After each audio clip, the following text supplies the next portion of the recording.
Got a nice cozy campfire going tonight. Keep some of those bugs away. The mosquitoes were out in full force.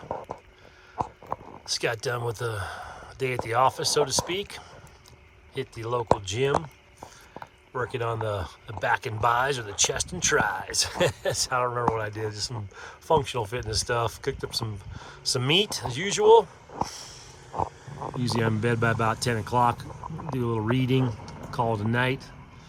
Still in the 7.3 turbo diesel, kind of making this work. That is my shitter bucket I use as a table. That's kind of gross, but that's just how life goes. Anyway, it's pretty dark out here. Nice, beautiful, quiet evening.